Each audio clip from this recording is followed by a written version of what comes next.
അമ്മ ഭരണസമിതിയിൽ നിന്നും നേരത്തെ രാജിവെച്ചിരുന്നു അൻസിബ ഹസൻ. ഇനി മത്സരിക്കാനോ നേതൃത്വത്തിലേക്ക് വരാനോ താനില്ലെന്ന് അവർ വ്യക്തമായിരുന്നു.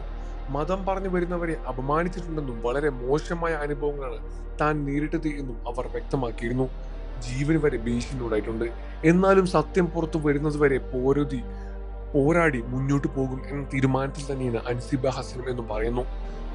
വിവിധ മാധ്യമങ്ങൾക്ക് നൽകിയ അഭിമുഖത്തിലായി താൻ അനുഭവിച്ച പ്രയാസങ്ങളെപ്പറ്റി അവർ തുറന്നു പറഞ്ഞിരുന്നു. തന്നെക്കുറിച്ച് മോശം പ്രചരിപ്പിച്ചവരെ ലക്ഷ്മിപ്രിയയും ശ്വേതാമേനോനുമെതിരെയെല്ലാം തന്നെ പരാതി നൽകിയിരിക്കുകയാണ്. ഫേസ്ബുക്ക് പോസ്റ്റിലൂടെയായിരുന്നു ഇതിനെക്കുറിച്ച് അൻസിബിയും അറിയിച്ചത്. വേട്ടയാടലുകൾ അവസാനിപ്പിക്കില്ലെന്ന് അറിയാം, എങ്കിലും പൊരുതാൻ തന്നെയാണ് തീരുമാനം. പാലാരിവട്ടം പോലീസ് സ്റ്റേഷനിൽ ഔദ്യോഗികമായി പരാതി നൽകിയിട്ടുണ്ട്. എന്റെ ഓരോ തരത്തിലും കത്തിയെറിയുന്ന ഈ വേദനയ്ക്ക് വാക്കുകളില്ല. ആദ്യം മേത്തച്ചിയാക്കി, പിന്നെ ജിഹാദിയാക്കി, മതപരിവർത്തനത്തിന്റെ പേരിൽ എന്നെ ഒറ്റപ്പെടുത്തി. ജനപ്രതിനിധി മുതൽ പലരും ഇതിന് കൂടെ നിന്നു. പക്ഷെ അതെല്ലാം കഴിഞ്ഞ് ആ ജനപ്രതിനിധിയുടെ മകൻ എനിക്ക് അയച്ച സന്ദേശം മാത്രം ബാക്കി. തളരരുത്. ചാരുകസേരയിൽ നിന്ന് അവർ എന്റെ സ്വഭാവത്തെ നടത്തി. മഹാനടൻ മുതൽ സഹപ്രവർത്തകർ വരെ.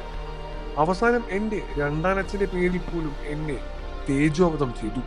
ഇപ്പോൾ സുഹൃത്തുക്കളെയും ആ ക്രൂരമായ വിരലുകൾ നീളുന്നു. വലിയ രൂപത്തിലുള്ള വാക്കുകളുമായാണ് അൻസിബ ഹസൻ രംഗത്ത് വന്നത്. സോഷ്യൽ മീഡിയ മുഴുവൻ ഞെട്ടിയിരിക്കുകയാണ്. അൻസിബ ആരെ പറ്റിയാണ് പറഞ്ഞത്? മഹാനടന്മാരിൽ ഒരുപാട് പേരുണ്ട്. മോഹൻലാൽ, മമ്മൂട്ടി തുടങ്ങിയ താരങ്ങൾ ഇതിൽ ഉൾപ്പെടുമോ എന്ന ചോദ്യവും അൻസിബയോട് ആരാധകരും ചോദിക്കുന്നുണ്ട്. എന്താണ് യഥാർത്ഥ സംഭവം? അമ്മയിലെ ഇത്തരം പ്രശ്നങ്ങൾ ഇനിയും ഇതിൽ നിന്നും പുറത്തു വരാൻ സാധിച്ചിട്ടില്ല.